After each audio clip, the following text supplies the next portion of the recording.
What's up, everybody? How's it going? Welcome back to the YouTube channel.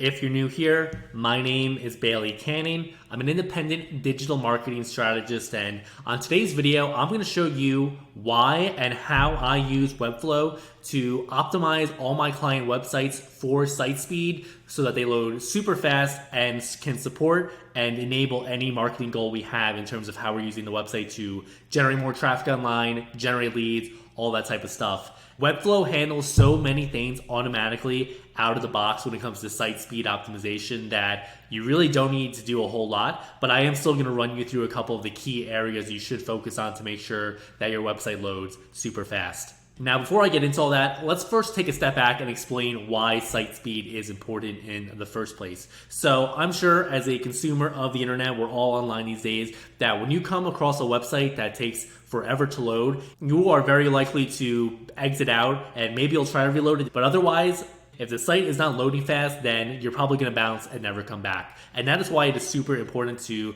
make sure that your website is super fast for several reasons. One, it is super important for user experience. Like I just described there, if the site does not load fast, then it's likely that a lot of your potential clients online are going to be leaving your website and never coming back. And that's going to mean a lost business for you that goes directly to your competitors. Number two is going to be for SEO. A few years back, site speed became a very critical ranking factor for Google's SEO algorithm. I would say, in my opinion, it's probably a top 5 ranking factor. So you really want to make sure that your website is super fast so that you can rank higher in Google's search engine result pages and from there gain more traffic as people search for queries and search terms related to the services your business provides in the local area. The third main reason why you want to make sure your website is optimized and loads quickly is that when it comes to all the marketing activities your website supports and revolves around, so these could be things such as paid ads on Meta or Google Ads, or just links that are from your email newsletter to prospective clients you're looking to nurture into signed clients.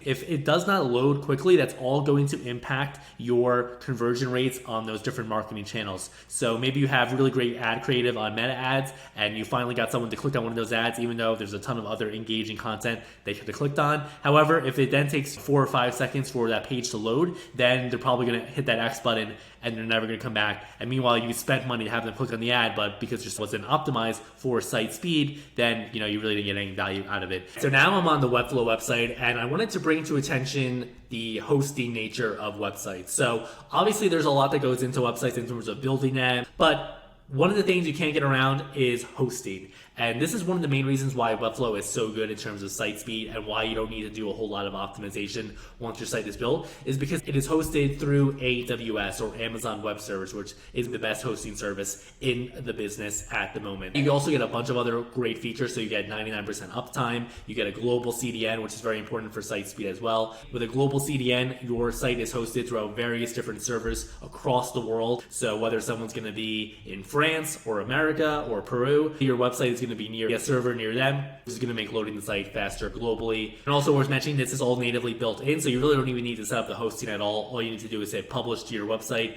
and you are good to go in terms of hosting. Now I wanted to compare how hosting works in WordPress to Webflow, because I think this is going to be very enlightening in terms of showing you all the things Webflow is doing behind the scenes that honestly WordPress, you just need to do manually in the back end. So here I am on my old client website that was built with WordPress, and this was the plugin I would use for all my different client sites in WordPress to optimize it for site speed. That was going to be called WP Rocket. It's the best site plugin to improve the site speed of your WordPress website. Now, I bring this up because there are so many things here that you have to go in and manually configure in this plugin in terms of your cache settings, in terms of file optimization, in terms of media, so videos, images, how do they load, what are their sizes, preloading links and other pages, advanced rules, as well as you can see here, which we have ways to optimize your database and integrating a global CDN, which is going to cost you extra money in this case, a heartbeat to control like the WordPress API. As you can see here, there's quite a lot of different things, different tools, etc. So going through all these things and like QCing them, honestly would probably add at least 4 to 5 hours of extra time on a website build. With Webflow, so many of these things are taken care of automatically that you don't even need to worry about. And so that's why I just wanted to bring in the comparison here, because when it comes to WordPress, it requires so much manual optimization just to get the site in an acceptable speed range, I would say, whereas Webflow, you have this done for you automatically in the back end. But anyway, let's talk about how I actually do optimize my client sites for Webflow. So I'd say probably anywhere between 60 to 70% of all the site optimization you need to do in Webflow is handled right off the bat. So why don't we just go to my current personal brand website just to give you an example. One of the main things when it comes to site optimization is going to be your images and the file size of those. So by default, they're going to be JPEGs or PNGs most likely, and you're going to want to use a tool like TinyPNG, where essentially you can compress your PNG and JPEG files. So maybe you upload a 1 megabyte file, and then you can compress them to where there's maybe a 5% difference in quality, but in terms of total file size, there's probably like an 80% difference. So now in Webflow, there's a feature actually where I've been bypassing that manual process. What I just do is upload the JPEGs and PNGs in a reasonable file size, and now you can select photo. Let's say I think this is the one that you see here, and then a couple other ones I can just do for demonstration purposes. If I want to compress them, all I have to do is compress, and then it's automatically going to convert them into WebP, which is like less than 90% the file size of JPEG and PNGs, but basically the same resolution and the same quality. And so right there you can see it took 2 seconds to compress those assets, and now the website is going to be a whole lot faster because of it. So we're probably saving a lot of bandwidth as well, which is very important there. So that's how I would handle images in Webflow builds going forward. Honestly, just export them in a reasonable resolution in PNG and JPEG files, and then use the converter tool inside of Webflow to convert them to WebP. They recently announced you can now do that with your CMS collection photos as well, so that is huge. If you take the time to compress those images like I just showed you, and it doesn't even take that much time as you can see, you're probably already 80% of the way there, if not more, in terms of optimizing your Webflow site for site speed. But now I just want to quickly go through some of the other key areas you should be aware of and do your due diligence in terms of optimizing. At least this is what I do. And also, if you're a Webflow developer who is building sites for clients and has some tips and strategies for optimizing your Webflow site for site speed, definitely feel free to leave a comment and let me know what you're doing, because I would love to learn from you if you're doing more advanced things than I am. The number 2 thing you got to worry about is going to be code management. And this is very simple in Webflow. What you want to do is you want to minify this HTML, CSS, and JavaScript files. What minimization does is it's like a compression for your code. So it's a no-brainer. It shouldn't cause any issues with your site, but I always recommend minifying the code automatically, and that's going to help you have a much faster loading website. Next thing you're going to want to be aware of as well is going to be your fonts. So oftentimes when I'm building a Webflow site for clients, we are generally going to go the custom font direction. This just adds a lot more design value to the website, but because of that, you then need to upload fonts into Webflow, and that is going to be better than using Google Fonts anyway, because with Google Fonts, it's just a script that's added to your website, and the website's going to always need to pull that script from the Google servers. Whereas if you host the fonts locally, like I always do for every Webflow build, then it's just a lot faster for the Webflow servers to render the fonts. So in terms of fonts, only upload the fonts you actually are going to use in the design, because the site needs to load all the fonts no matter what on every single page. So maybe you have a headline font and a body font, and you use 3 different weights for each of those, body and headline fonts, then you only want to have 6 fonts uploaded. Even if the font family package you download has 20 different font options, only upload and use the font files that are actually used in the design of your website. Also, just a couple other quick things here in terms of code management. So if you're playing around with different libraries for animations and effects, or you're using things like fin suites, attributes for different sort of filtering options on the website, or advanced functionality of the Webflow CMS, you might end up at the end of a build with extra scripts that are not going to be needed in the final website. So you definitely want to go through every page and make sure those are removed. Otherwise, in terms of script management, I always use Google Tag Manager on every single build. So this way, you just have one script in the head section of Webflow, as well as in the body section of the Webflow site settings.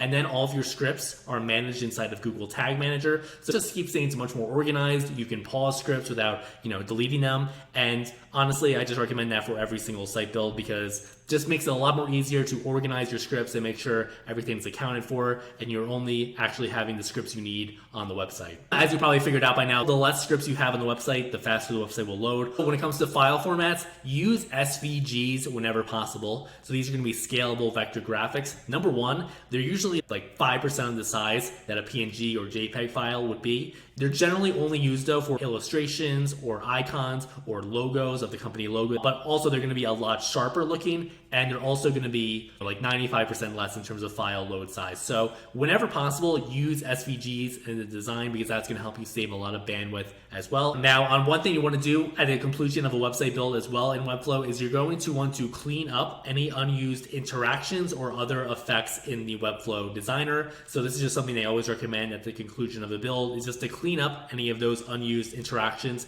as well as clean up any unused classes that are not used in the final build of the website. All right, lastly, I recommend using a tool called Google Page Speed Insights to test out the site speed of your website every single page and then optimize accordingly. This is the industry standard tool. To wrap up things here, if you're the layperson, say you're a marketing person with some of these things, but not a whole lot, or you're an entrepreneur and business owner trying to manage your own website, definitely look at that Page Speed Insights tool. I'm going to link it in the description here. And then that way you can just plug in the URL of your website and you can get a full report of the score of your website. And then it's also going to give you a list of optimizations you could make. And that is going to be your checklist for optimizing your website for site speed. Now, if you're using Webflow like me, you probably don't have to do a whole lot other than a couple of the key things I mentioned in this video. If you're using WordPress or a different CMS, you might have some work to do, not gonna lie. So hopefully you found this video interesting. If you are interested in picking my brain about your company's web digital marketing strategy, or your site is super slow and you're looking for a professional to come in and optimize it, then definitely feel free to book a consultation with me. At the top of the description here on YouTube, you're gonna see a project inquiry form I have, just asking you a couple quick questions.